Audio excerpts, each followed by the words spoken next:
আসসালামু আলাইকুম রহমতুল্লাহি ওয়া সম্মানিত দর্শক, বড় বড় রাজা বাদশাহ তারা অনেক সময় পাগলামো করেন। রাজনীতিতে দুই ধরনের পাগলামো রয়েছে। একটা হলো অশিক্ষা, কুশিক্ষা, অজাত কুজাত ভিজাত সংক্রান্ত, অর্থাৎ ডাকাত ছিল কিন্তু রাজা হয়ে গেছেন। যেমন আফগানিস্তানে হঠাৎ করে সিংহাসনে বসলেন ডাকাতদের সর্দার দস্যু বাদশা এ শাক্য। তো তিনি সিংহাসনে বসার পরপরই রীতিমতো পাগলামো শুরু করলেন।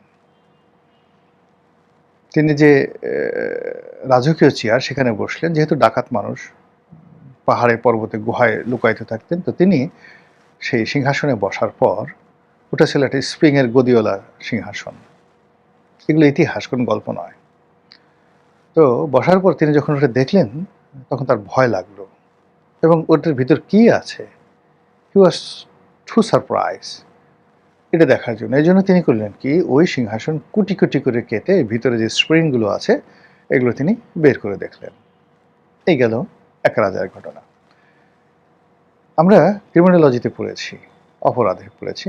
ফ্রান্সের এক রাজা ছিল চোর, জাস্ট সিসকে চোর। আমাদের দেশে যেমন সিদেল চোর আছে, ওরকম সিদেল চোর। হঠাৎ করে ফ্রান্সের রাজা হয়ে গেল। এখন রাজা হওয়ার পরও তার খুব চুরি করার খুব শখ।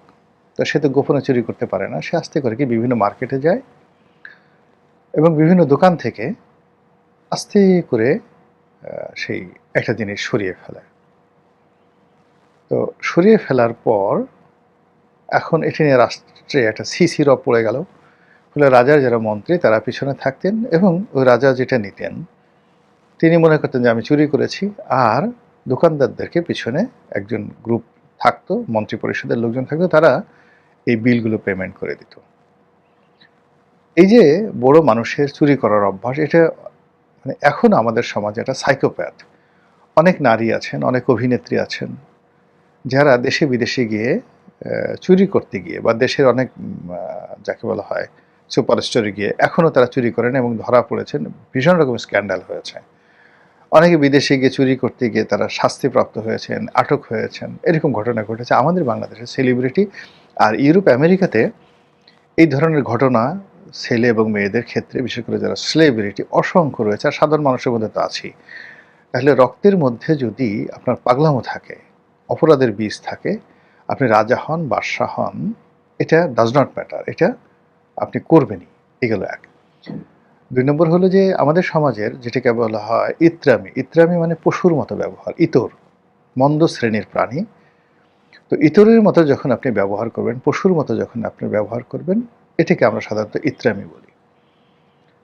আমাদের প্রত্যেকটা মানুষের মধ্যে কম বেশি পাশবিকতা রয়েছে, কিন্তু যখন রাজনীতিতে একটা মানুষ পৌঁছে যায় তখন এই পাশবিকতা, ইত্রামিটা কোন পর্যায়ে চলে যায় সেটা আপনারা সাম্প্রতিক সময় এই অ্যাপেস্টিন যে ফাইল, এই ফাইলে বিভিন্ন লোকদের, যে পাওয়ারফুল মানুষদের যে বিকৃত রুচি, তাদের যে নির্মমতা এবং নিষ্ঠুরতা, এটা যাকে বলা হয়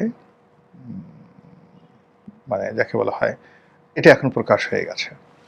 ডোনাল্ড ট্রাম্পকে নিয়ে বিচার হচ্ছে এবং তিনি বলছেন যে আমি অ্যাপেস্টিনের সাথে আমার যে সম্পর্ক, সেই সম্পর্কের ভিত্তি করে আমি কোনো নারীকে ধর্ষণ করিনি।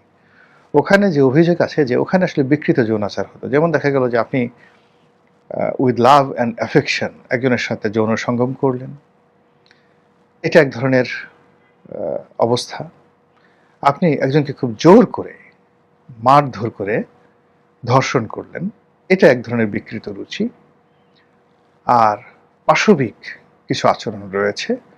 এই অ্যাপেস্টিনের ফাইলে এগুলো দেখা গিয়েছে যে অনেক মেয়েকে, নারীকে তার সঙ্গে যৌন সঙ্গম করার পর তাকে খুন করা হয়েছে, মারা হয়েছে এবং তার সে মাংস, নাড়ি ভুঁড়ি বের করা হয়েছে। অনেকে বলছে তারা এগুলো রান্না করে খেয়েছে।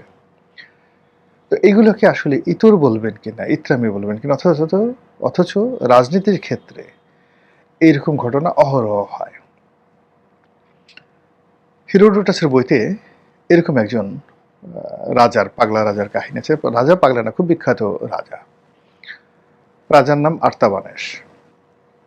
এবং এই যে এখন যে পারস্যের যে ফাউন্ডার রাজা, তার নানা ছিলেন, অর্থাৎ দারায়ুস দারায়ুসের বস ছিলেন তার আগে যে সাইরাস দ্য গ্রেট, যাকে দ্বিতীয় বা তৃতীয় সাইরাস বলা হয়। তো সেই সাইরাস দ্য গ্রেট তার নানা ছিলেন আর্তাবানেস, তিনি সম্রাট ছিলেন। আর্তাবানেসের প্রধানমন্ত্রী ছিলেন হারপাগাস। তো একটা বিষয়ে সম্রাট আর্তাবানেস তার প্রধানমন্ত্রীর ব্যাপারে না, হারপাগাস ছিলেন প্রধান সেনাপতি, কমান্ডার ইন চিফ। তো তার ব্যাপারে তিনি খুব বিরক্ত হলেন এবং বিরক্ত হওয়ার পরে তাকে শাস্তি দেওয়ার জন্য, মানসিক কষ্ট দেওয়ার জন্য সেই সম্রাট আর্তাবানেস তার প্রধান সেনাপতি হারপাগাসের ছেলেকে, কিশোর ছেলেকে ধরে আনলো, এনে তাকে জবাই করলো, রান্না করলো এবং সেই মাংস তার পিতাকে অর্থাৎ হারপাগাসকে খেতে বাধ্য করা হলো। এটা হলো রাজনীতির ইত্রামি। তো এত কিছুর পরেও মানে এই যে ইত্রামি বলেন, পাগলামি বলেন, বহু এরকম পাগল ইতর রাজার দ্বারা এই পৃথিবীতে অনেক মহৎ কাজ তৈরি হয়েছে। যেমন আমরা সম্রাট নিরোকে বলি, নিরো যখন বাঁশি বাজাচ্ছিল রোম তখন পড়ছিল, বলা হয়ে থাকে তিনি রোম নগরীকে পুড়িয়ে ফেলেছিলেন। তো রোম নগরীকে তিনি পুড়িয়ে ফেলেছিলেন এই কারণ হলো যে রোমে অনেক বস্তি ছিল এবং অনেক বাড়িঘর তার পছন্দ হচ্ছিল না, এবং তিনি তার সাম্রাজ্যে তখন এত টাকা ছিল ন্যাশনাল ট্রেজারিতে, সেন্ট্রাল ট্রেজারিতে, তিনি সেগুলো দিয়ে একটা আধুনিক শহর গড়তে চেয়েছিলেন। এই জন্য তিনি জাস্ট 4 তলা বা 5 তলা, 4 তলা বিল্ডিং পুরোটা মার্বেল দিয়ে 10 কিলোমিটার, 10 মাইল বাই 10 মাইল সেই প্রাচীন রোমকে তিনি নির্মাণ করেছিলেন খুব অল্প সময়, সম্ভবত 4 থেকে 4.5 বছরের মধ্যে। ওই রোমে আগুন লাগার 4 থেকে 4.5 বছরের মধ্যে আপনি চিন্তা করেন, যেটা ঢাকা শহরে এখন এত বড় না, 10 মাইল লম্বা, 10 মাইল প্রশস্ত স্কোয়ার একটা, যাকে বলা হয় মানে তিনি একটা স্কোয়ার একটা সিটি তৈরি করে ফেলেছিলেন। সেখানে ঘরগুলো ছিল স্কোয়ার, রাস্তাঘাট স্কোয়ার, এবং সমস্ত বিল্ডিংগুলো যে আউটার বিল্ডিং তিনি তৈরি করে দিয়েছিলেন সব মার্বেলের তৈরি, হোয়াইট মার্বেল, হোয়াইট সিটি। তো আপনি দেখবেন যে আমাদের যে হোয়াইট হাউস আছে, হোয়াইট হাউসের সামনে ওয়াশিংটন ডিসিতে তার প্রায় 1-1.5 বর্গ কিলোমিটার এলাকা নিয়ে সব কিছু এরকম কিন্তু square, same size, same square, এবং হোয়াইট হাউসকে কেন্দ্র করে একটা ওই 1 বর্গ কিলোমিটার এলাকা ওইভাবে গঠন করা হয়েছে। তো ওইরকম মানে 10 বর্গ মাইল এলাকা নিয়ে একটা পুরো শহর তিনি গড়ে তুলেছিলেন। সো এই পাগলের পাগলামির ফলে কিন্তু রোম ওটা পেয়েছিল। এরকম ধরেন সুলতান মাহমুদ, এখানে আমি মূলত সুলতান মাহমুদের কথাগুলো বলবো আপনাদেরকে। এটা বলার জন্য এই সপ্তাহে যে আমি লেখা লিখেছি, এই সুলতান মাহমুদকে নিয়ে লেখা লিখেছি, এবং সেই লেখা লিখতে গিয়ে আমাকে প্রচুর পড়তে হয়েছে, এবং সেই বিষয়গুলি আজকের এই ভিডিওতে যতটা সম্ভব সংক্ষেপে বলবো।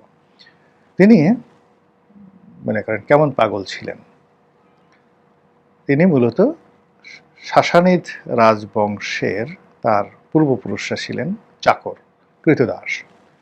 তার দাদার নাম ছিল আলপ্তগিন, আর তার বাবার নাম ছিল সবুক্তগিন।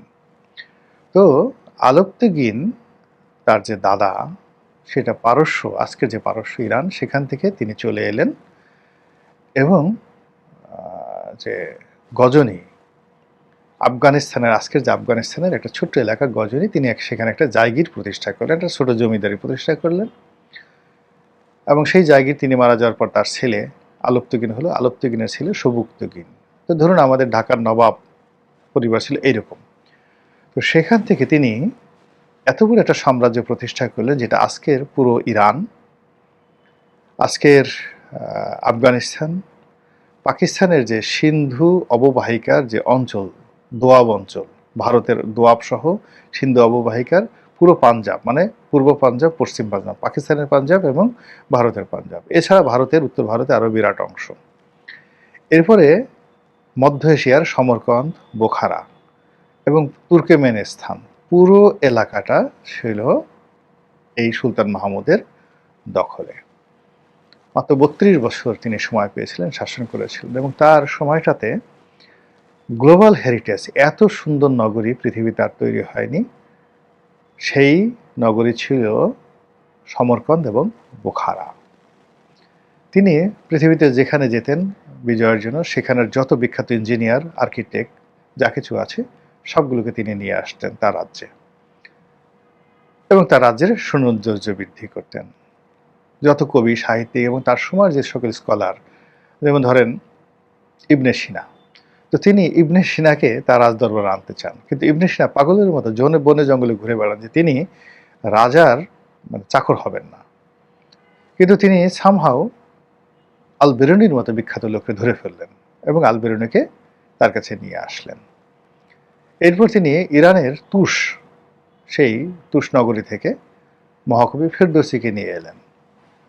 নিয়ে এসে তাকে বললেন যে আপনি এই পারস্যের ইতিহাস লেখেন এবং সে প্রথম থেকে একেবারে শেষ পর্যন্ত আপনি এটা লিখতে থাকেন, যত রাজা বাদশাহ তাদের যত গৌরবময় কাহিনী কবিতার আকারে লিখতে থাকেন, এবং প্রতিটি লাইনের জন্য আমি আপনাকে একটা করে স্বর্ণমুদ্রা দেব।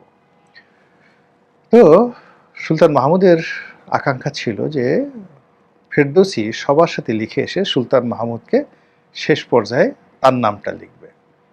কিন্তু ফেরদৌসি সব কিছু লিখেছে, কিন্তু সুলতান মাহমুদকে নিয়ে তিনি দুই কথাও লেখেননি এবং তাকে পারস্যের বীর হিসেবে তিনি স্বীকৃতি দেননি। এর কারণটা হলো ওই যে সুলতান মাহমুদকে তিনি রাজা মানতে পারেননি। তিনি মনে করেছেন সুলতান মাহমুদের দাদা ছিল কৃতদাস, বাবা ছিল দাস বংশর, আর সুলতান মাহমুদও রাজা হলেও তিনি আসলে মূলত সম্রাট, হলেও তিনি মূলত দাস, মন মানসিকতা চাকরের মতো রয়ে গেছে, ভাই বোন ক্রিমিনাল, তার মধ্যে পাগলামি আছে, তাকে এই শাহানামতে স্থান দিতে পারে না। এখন এই কথা তিনি চিন্তা করতেন এবং সেই কাজ করেছেন, সেটা সুলতান মাহমুদ টের পেয়েছে। আবার সুলতান মাহমুদ নিজে সেটা বলতেও পারলেন না যে তুমি আমার নামটা কেন রাখোনি, আমার বীরত্ব কি তোমার পছন্দ হয় না? আমি এত বড় একটা সাম্রাজ্য প্রতিষ্ঠা করেছি, আমার দাদা যাদের চাকর ছিলেন তারা তো আমার অর্ধেক রাজত্ব করতে পারে না, তা আমার এই বীরত্ব কি পারস্যবাসীর জন্য যাকে বলে অনুকরণীয় নয়, গর্বের নয়? এই কথা তিনি লজ্জায় বলতে পারেননি। তিনি যেটা করলেন, কৃপণতা করলেন, তিনি বললেন যে ঠিক আছে, আমি স্বর্ণমুদ্রা না দিয়ে তিনি বললেন যে প্রতি পঙ্গুক্তির জন্য একটা করে রৌপ্য মুদ্রা দেওয়া হোক। এই কথা শুনে ফেরদৌসি ভীষণ রকম অভিমান হলেন, তিনি টাকা না নিয়ে চলে গেলেন। এরপরের ঘটনা আপনারা অনেকেই জানেন। কিন্তু আমি এখানে তার পাগলামির যে ঘটনাটা বলবো সেটা হলো যে আল বেরুনিকে তিনি অনেক ভালোবাসতেন, ভয় করতেন, আতঙ্কগ্রস্ত ছিলেন। এর কারণ হলো আল বেরুনি পৃথিবীর মহাকালের যে সকল দুর্লভ মেধার অধিকারী যে সকল মহামানব পৃথিবীতে এসেছেন তাদের মধ্যে অন্যতম। তিনি physics, chemistry, biology, mathematics, higher mathematics, তারপরে জিওমেট্রি থেকে শুরু করে ইতিহাস, ধর্মতত্ত্ব, তারপরে অ্যাস্ট্রোলজি, অ্যাস্ট্রোনমি, জ্যোতির্বিদ্যা এবং মহাকাশবিদ্যা, আকাশের গ্রহ নক্ষত্রের যে অবস্থা। এবং ওই সময়টাতে আল বেরুনি, আপনি চিন্তা করেন, আল বেরুনির 930 খ্রিস্টাব্দে তার জন্ম, বা এই সময়টা অর্থাৎ 930 থেকে 1032 এই সময়টার মধ্যে। তখন তিনি এই পৃথিবীর যে ব্যাসার্ধ, পৃথিবীর যে আয়তন, যেটা তিনি ওই সময়টাতে আবিষ্কার করে গেছেন আধুনিক বিজ্ঞান অলমোস্ট সেম 19-20। তাহলে বুঝেন যে একটা পাহাড়ে উঠে তিনি জ্যামিতির মাধ্যমে এই পৃথিবীর আয়তন নির্ণয় করে দিয়েছেন ওই জমানাতে 950 বা 980 খ্রিস্টাব্দে, যেটা এখন পর্যন্ত বলা হয় নির্ভুল। এই ছিল তার মেধা।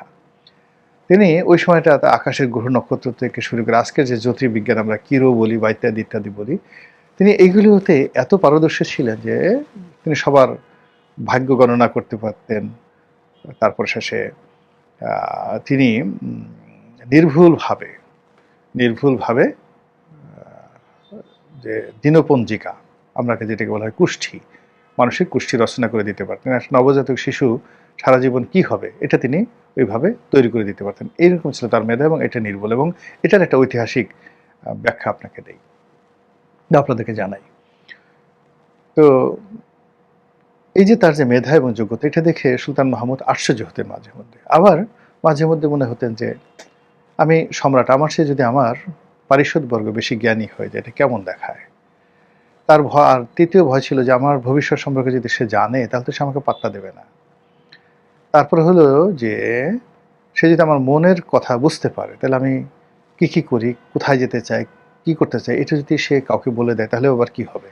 এরকম একটা অদ্ভুত সে এই আল বেরুনিকে নিয়ে টেনশনের মধ্যে থাকতো।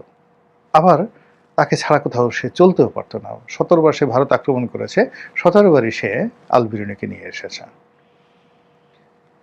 তো একদিন তার কি মনে হলো, সে একটা বাগান বাড়ি করেছে সুলতান মাহমুদ, এবং সেখানে একটা জলসাঘর সে তৈরি করেছে, এবং জলসাঘরে 4টি সদর দরজা। তো সেই জলসাঘরে সে প্রথম ঢুকলো, 4টি দরজা খোলা, এবং সেখানে আল বেরুনিকে ডাকা হলো, এবং সে বলল যে তুমি তো এত জ্যোতির্বিজ্ঞান জানো, জ্যোতিষশাস্ত্র জানো, এখন তুমি আমার মন বা সিদ্ধান্ত কি হতে পারে একটু বলো তো। বলার দরকার নেই, তুমি একটু লিখো যে আমি এখান থেকে বের হব, এই 4টে দরজার কোন দরজা দিয়ে আমি বের হব। এটা লিখে ওই যে আমার যেখানে আমি হেলান দিয়ে বসে বাইজিদের নাচ দেখব, ওখানে একটা কোলবালিশ আছে, সেই কোলবালিশের নিচে ওটা ঢুকিয়ে রাখো। তাল বেরুনি লিখলো, লিখে সেই কোলবালিশের নিচে ঢুকিয়ে রাখলো। এরপর আল মাহমুদ মানে সুলতান মাহমুদ, তিনি তার যে রাজমিস্ত্রি তাদেরকে ডাকলেন, ডেকে বললেন যে পশ্চিম দিকের ওই ওয়ালটা ভাঙো, ওয়ালটা ভেঙে নতুন একটা দরজা করো। তাই হলো, এবং তিনি সেই দরজা দিয়ে বের হয়ে গেলেন, বের হয়ে গিয়ে আবার ঢুকলেন, ঢুকে এরপরে বললেন যে দেখো তো আল বিরুনি কি লিখেছে ওখানে। আল বিরুনির সামনে দাঁড়ানো, তো দেখলো যে ঠিক সেম কথাটাই আল বিরুনি লিখেছেন, যে এই 4টি দরজার একটি দরজা দিয়েও সুলতান মাহমুদ বের হবেন না, তিনি সেই পশ্চিম দিকের দেয়ালটা ভাঙবেন, ওখানে একটা নতুন দরজা তৈরি করবেন, এবং সেই দরজা দিয়ে বের হবেন। এটা পড়ার পরে সুলতান মাহমুদের ভীষণ রাগ হয়ে গেল, তিনি পাগল হয়ে গেলেন যে এত বুদ্ধি নিয়ে মানুষ বসবাস করে রেখে করে, এই লোক তো ভীষণ রকম ডেঞ্জারাস, এই লোক পৃথিবীর জন্য খুব ক্ষতিকর, এর পাল্লায় পড়লে আমি মরে যাব, এ আমাকে মেরে ফেলবে, ইত্যাদি ইত্যাদি। আমি একে সামনে নিয়ে কখনো কোনো কাজ করতে স্বস্তি বোধ করছি না, বিকজ আমি যাই সিদ্ধান্ত নেব আমি তার দিকে তাকালে আমি ভুলে যাই, ভয়ে আমার হাত পা কাঁপতে থাকে, একে মেরে ফেলতে হবে, একে এই জলসাগরের উপরে উঠাও, ছাদ থেকে ফেলে একে মেরে ফেলো। হুকুম তামিল হলো, তাকে ছাদ থেকে ফেলে দেওয়া হলো। কিন্তু ওই যে কনস্ট্রাকশনের সময় ছাদ এবং মাটির নিচে একটা জায়গাতে একটা জাল পাতা ছিল, ওটা নিরাপত্তার জন্য, যেহেতু একেবারে একটা নতুন মানে ফিনিশড বিল্ডিং, ওই যারা কন্ট্রাক্টর ছিল তারা ওই জালটা সরায়নি। এটা এখনো আমাদের দেশে অনেক সময় হয় যে ওইরকম একটা জাল পাতা থাকে। তো কি হলো, তাকে যখন ছাদ থেকে ফেলে দেওয়া হলো, অলৌকিকভাবে তিনি সেই জালের উপর পড়লেন, আবার সেই জাল থেকে গড়িয়ে তিনি নিচে পড়লেন, ফলে সামান্য ব্যথা পেলেন, একটু উষ্ণ উষ্ণ ব্যথা, কিন্তু আহত হলেন না এবং মারাও গেলেন না। সুলতান মাহমুদ যখন এই ঘটনা শুনলেন, তিনি আবার কৌতূহলী হয়ে পড়লেন, বললেন যে যাও, তোকে ধরে নিয়ে আসো, আমার সামনে আনো। তো তাকে সামনে আনা হলো। তো তিনি বললেন যে এই যে তুমি আমার ভবিষ্যৎ লিখলা, আমার মন লিখলা, এখন আজকে যে তোমার ভাগ্যে এই ঘটনাটা ঘটলো, এটি কি তুমি জানতা? তো উনি বললো যে আমি এই ব্যাপারে কিছু বলতে চাই না, আমি এখানে আসার আগে আমার আজকের দিনটি কেমন যাবে এটা আমি আমার যে ডায়েরি, দিনপঞ্জি, সেখানে আমি লিখে রেখেছি, আপনি লোক পাঠিয়ে সেটা নিয়ে আসেন, আনার পর সেটা আপনি দেখার চেষ্টা করেন, সেটা দেখেন। সঙ্গে সঙ্গে রাজার লোকজন ছুটলো, তো তার বাড়িতে গিয়ে সেখান থেকে সেটা নিয়ে আসা হলো, এবং সেখানে দেখলো যে আল বিরুনি লিখছেন যে ওরা আমাকে একটি উঁচু স্থানে নিয়ে যাবে, তারপর আমাকে ধাক্কা দিয়ে সেখান থেকে ফেলে দিবে আমাকে মেরে ফেলার জন্য, কিন্তু আমি মরবো না, আমার কিছুই হবে না, আমি বেঁচে থাকবো। তো এই লেখা পড়ার পর সুলতান মাহমুদ ভয় পেয়ে গেলেন যে মাই গড, কিন্তু ডেঞ্জারাস অবস্থা। তখন তিনি তারে বললেন যে ঠিক আছে, আল বিরুনিকে জেলে ঢোকাও, এবং তিনি প্রায় কয়েক মাস সে জেলের মধ্যে ছিলেন, এবং সেই জেল থেকে আবার আর এক পাগলামির মাধ্যমে তাকে যে বের করা হয়েছিল সেটা হয়তো আর একদিন বলবো, গল্প বড় হয়ে যাবে। এখন কনক্লুশনে আসি, উপসংহারে আসি। এভাবে পৃথিবীর বড় বড় মানুষ, বড় বড় রাজাবাসা, তাদের মধ্যে পাগলামি ছিল, এবং রাজনীতি করতে গিয়ে অনেকে অনেক নির্মম এবং নৃশংস কাজগুলো করেছেন। সুলতান মাহমুদও সেই কাজগুলো করেছেন। কিন্তু আমাদের এই জমানাতে, বর্তমান জমানাতে, সেই রাজনীতির যে ইত্রামিগুলো সেগুলো পূর্ণ মাত্রায় আছে। খুন, জখম, রাহাজানি, গুম, হত্যা, মামলা, মোকদ্দমা সব আছে।